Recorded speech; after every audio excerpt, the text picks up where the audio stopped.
Happy Navratri guys. आज हम जानेंगे नवरात्रि के व्रत को करने से पूर्व जरूरी है कि इस परम कल्याणकारी इस उत्सव की पवित्र कथा को जाने। इस पर्व से संबंधित कथाएं।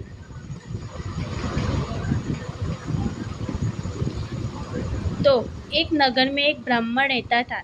वह माँ भगवती दुर्गा का परम भक्त था। उसकी एक कन्या थी। ब्राह्मण नियम पूर्वक प्रतिदिन दुर्गा की पूजा और यज्ञ किया करता था। सुमति अर्थात ब्राह्मण की बेटी भी प्रतिदिन इस पूजा में भाग लिया करती थी। एक दिन सुमति खेलने में व्यस्त होने के कारण भगवती पूजा में शामिल न हो सके। पिता की बातें सुनकर बेटी को बड़ा दुख हुआ और उसके पिता के द्वारा कोर्ट में कही गई बातों का संघर्ष स्वीकार कर लिया। कई बार प्रयास करने से भी भाग्य का लिखा नहीं बदलता है। अपनी बात के अनुसार उसके पिता ने अपनी कन्या का विवाह एक कोढ़ी के साथ कर दिया।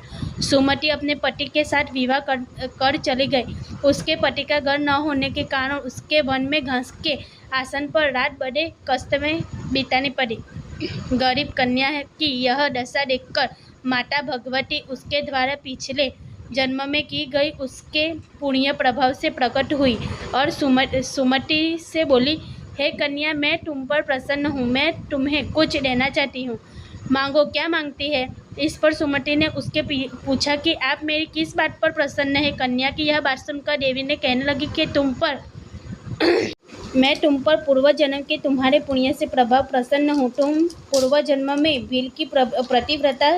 एक दिन तुम्हारे पति भील द्वारा चोरी करने के कारण तुम दोनों की सिपाहियों ने पकड़कर जेलखाने में कैद कर दिया था। उन लोगों ने तुम्हें और तुम्हारे पति को भोजन भी नहीं दिया था। इस प्रकार नवरात्रि के दिनों में तुमने न तो कुछ खाया और न ही जल पिया, इसलिए 9 दिन तक नवरात्रि व्रत का फल तुम्हें प्राप्त हुआ है।